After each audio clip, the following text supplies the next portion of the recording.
ప్రేక్షకులకు స్వాగతం. మనం 2024 జూలై నెలలో ఉన్నటువంటి ద్వాదశ రాశుల యొక్క ఫలితాంశాలలో భాగంగా మీనరాశి వారికి ఈ మాసం జూలై నెలలో ఏ విధంగా ఉంటుందో గ్రహచార రీత్యా మనం చెప్పుకుందాం. ప్రధానంగా ఈ రాశి అధిపతి అయినటువంటి గురుడు వేధస్థానం అంటే సామాన్య స్థానంలో ఉన్నాడు కాబట్టి అంత ఇబ్బంది ఉండదు, అంత ఉత్తమమైనటువంటి స్థితి ఉండదు.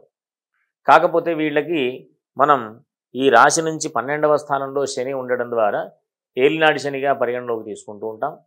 కాబట్టి వీళ్ళందరూ కూడా కాస్త ఆరోగ్య విషయంలో జాగ్రత్తలు అవసరం.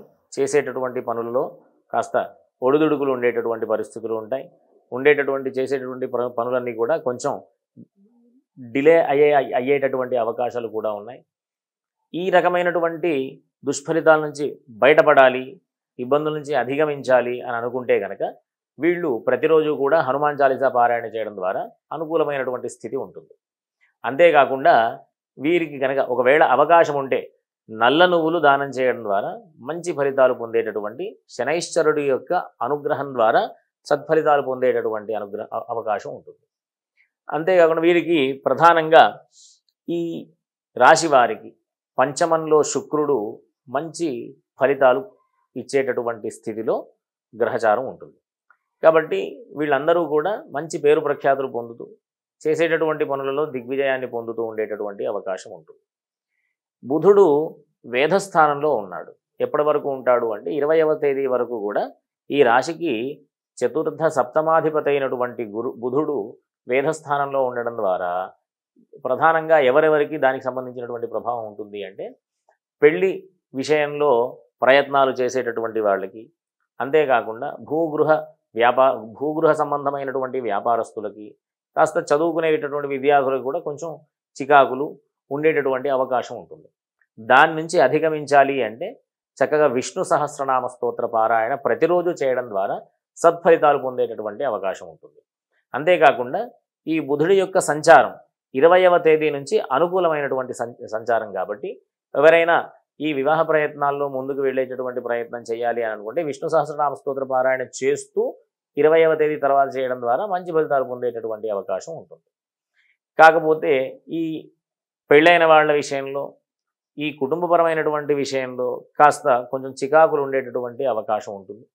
కాబట్టి దాన్ని అధిగమించాలి అంటే ఈ కుటుంబపరమైనటువంటి విషయాలు కానీ, ఆర్థికపరమైనటువంటి విషయాలు కానీ కాస్త ఆ విషయాలలో చికాకుల నుంచి బయటపడడానికి, ఇబ్బందుల నుంచి అధిగమించడానికి ప్రతిరోజు కూడా సుబ్రహ్మణ్య స్వామికి సంబంధించినటువంటి అంటే సుబ్రహ్మణ్య అష్టకం కానీ, ప్రతి మంగళవారం సుబ్రహ్మణ్య స్వామికి సంబంధించినటువంటి దేవాలయానికి వెళ్ళి దర్శనాలు చేసుకోవడం ద్వారా కానీ మంచి ఫలితాలు పొందేటటువంటి అవకాశం ఉంటుంది.